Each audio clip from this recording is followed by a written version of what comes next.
I'm Bob Coleman, and we're talking Main Street and the small business lenders who help it grow. Thank you to this week's sponsor, the National Association of Commercial Loan Brokers event, 30 Days Out in Miami.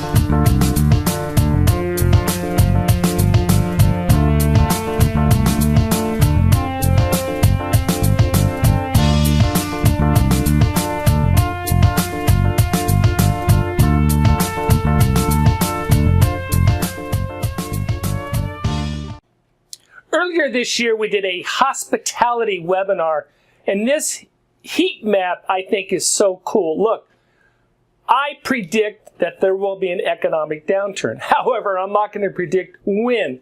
This heat map takes that into account, and listen to the exchange that I had with Chris Muoio.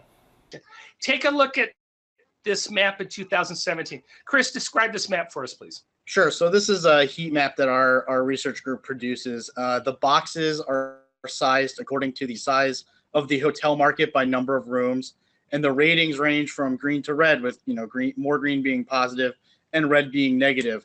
And what it's really looking at is our forward view of RevPAR growth in these markets over the next 4 years. So this is last year's heat map, and you can sort of see there was a lot of strength in the West and a lot of negativity in the Southwest and the Northeast. And when you're saying negativity, is that a warning? Is that a red flag to the? I would say that doesn't mean don't lend there, but be very aware that you're in an oversupply situation. Very careful, because there isn't the RevPAR growth tailwind that could sort of bail you out if you got over levered or you lent to the wrong property. Whereas you might get a little more forgiving fundamentals in the West. Okay. This is last year's map. Take a look at this year's map. And so a lot of red, Chris, a lot of red. Yeah. So this year's map is decidedly more negative. Now, part of this is because we have begun to model in recessionary conditions for 2019 and 2020, a mild recession, nothing severe. But what this is really highlighting is the places where you have a lot of either oversupply or highly demand-sensitive markets. So in the West Coast, places like the Bay Area have seen extreme run-ups this cycle owing to the boom in tech and business travel, which would be highly sensitive should we get a downdraft in the economic cycle. Other places, sort of Seattle and going to the East Coast, New York, are grappling with very large supply pipelines that, if demand should drop off, you would sort of see fundamentals really suffer, because there's a lot more supply coming to the market regardless of the economic cycle. Chris, we always, Miami, South Florida was ground zero for the recession, and it's the only green bucks. Yeah. In there, I guess people were afraid to lend for construction, and now you're saying, hey, it's okay. Yeah, definitely part of it is there's not as much supply as Miami has seen in past economic cycles. Another part of it is just it's got a really strong demand story that, even in a recession, we don't anticipate the sort of drop off that other markets that saw stronger run-ups this cycle would see. Credit elsewhere continues to be a hot topic with SBA lending, with oversight from the House Small Business Committee and SBA grappling with what to do. Listen to this exchange Lance Sexton and I had about credit elsewhere. Lance, what's your take on this, and how, I guess the real takeaway is, how far do we need to go down to get personal financial statements in that credit elsewhere test on the owners of a small business concern? Well, and I think in general, Bob, 20% is still an important watermark. But what happens is anytime when they manipulate ownership positions to keep somebody out of the picture, first of all, that's a red flag. When you have a borrower that comes and says, oh, well, Jim over here, he's got 5% ownership, so we don't have to present that. What SBA realized is, especially in the hotel motel industry, there was a lot of instances where, Bob is my brother, and Bob's the financial strength. So Bob goes out and gets a hotel loan for $4 million. And then Bob wants to do a second hotel, but he's used up $4 million of his SBA eligibility. So he comes to me and says, hey, brother, I want you to get a loan. I'm going to own 5% of it, so I don't have to guarantee it or be shown as an owner. And you own 95, but I'll control the hotel. And I'll be in the driver's seat. I'll still have all the decision-making capability, and I'll give you a little something for letting me use your name. There were several circumstances where that occurred. SBA is trying to avoid those circumstances where somebody may abuse their SBA availability by doing multiple projects and having I think they had one circumstance, Bob, and you and I read about it, where one individual had like $15 or $20 million worth of SBA loans out there, where they had 5% ownership positions in all those companies. Yeah. So SBA just wanted to open up the possibility of requiring lenders to look at. Now, it mostly talks about delegated lending, Bob. It talks about delegated lenders need to look at owners less than 20% when they are the financial strength of the project or the key management strength of the project. If you submit it GP, they're going to take a look anyway. They're going to ask. So, Chuck, here's my take on this. In the past, lenders adhere to that 20% rule and saying, hey, if it's 20%, less than 20%, I don't need to see anything about it. SBA is going back to you saying, wait a minute, that's not prudent lending. You need to determine what is the makeup of those minority shareholders, less than 20%. It's very clear. If someone's involved with day-to-day management, they're going to be looking for a guarantee. What the true concern is, you cannot have an owner who owns 10% of that property and be able to go out and get conventional financing. That's the test.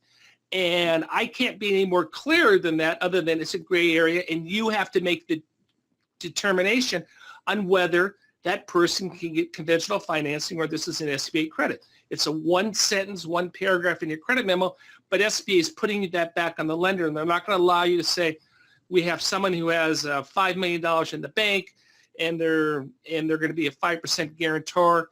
That's not going to fly. They don't want those shenanigans.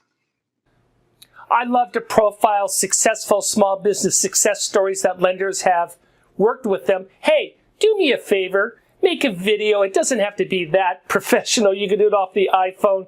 But send us your success stories. I love to run them in the podcast. They're very uplifting about Main Street. This is from Muoio Montoya, a veteran loan from Iraq who had the nasty job of dealing with IEDs and got involved with drones. Listen to what he does for a living now. Hi there, I'm Muoio Montoya, and I'm founder of DroneQuote. What really got me into drones initially was during our deployment to Iraq. Our job was to look for IEDs that were buried in the roads. And what they would do is they would send out a drone that would fly and survey the roads before we drove them. And they would give us a general idea as to what was going on. And that always captured piqued my interest, because I was fascinated by these drones flying around in the sky. They always sounded like lawnmowers, so I always pictured these drones mowing the lawn in the air.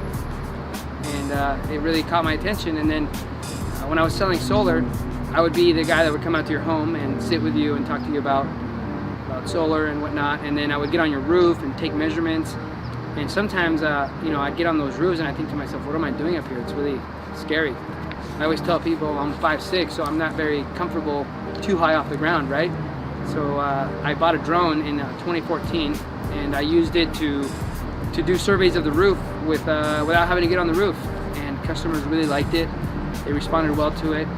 I started selling more as a result. And I realized that I had an opportunity on my hands to turn it into a business.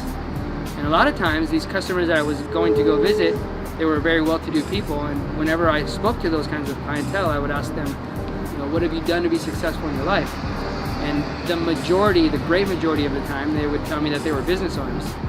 So I started to do simple math, drones on one side that were helping me do my job better, and these homeowners telling me that business ownership was the path to their success. And I I realized I was onto something there. So I started a business with my partner, Riley Wiggins. So the CDC experience was easy. I would do it again. It was super easy. They helped me along the way. They told me everything I needed to do. And as long as you have what it takes to get the loan, right, it's not going to be difficult. So I really enjoyed the process of working with CDC, and I would definitely do it again in the future if I needed to find that financing.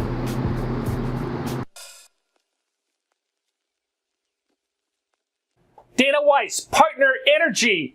I interviewed her at America West about what she does for the small business lending community. Take a listen.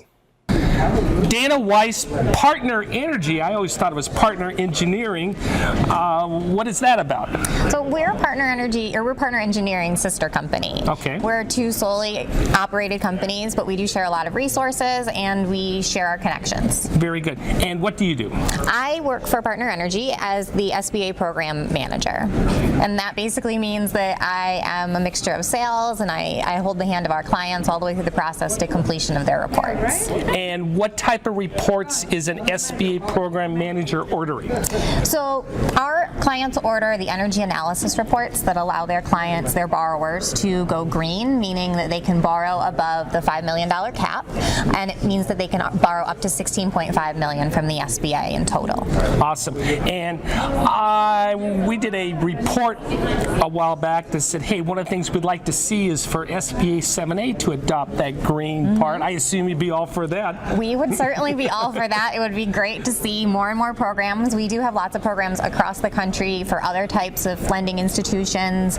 We do the Federal Housing Authority lending institution programs as well. And so there's lots of other organizations that are doing this. There's lots of other government organizations doing it. And we would love to see more and more adopt this, because what it really means is it takes borrowers that might not think about going green, not think about doing a more efficient or more sustainable building, and it gets them just a little bit further into that world, gets their toe in the water. Thank you so much. Thank you.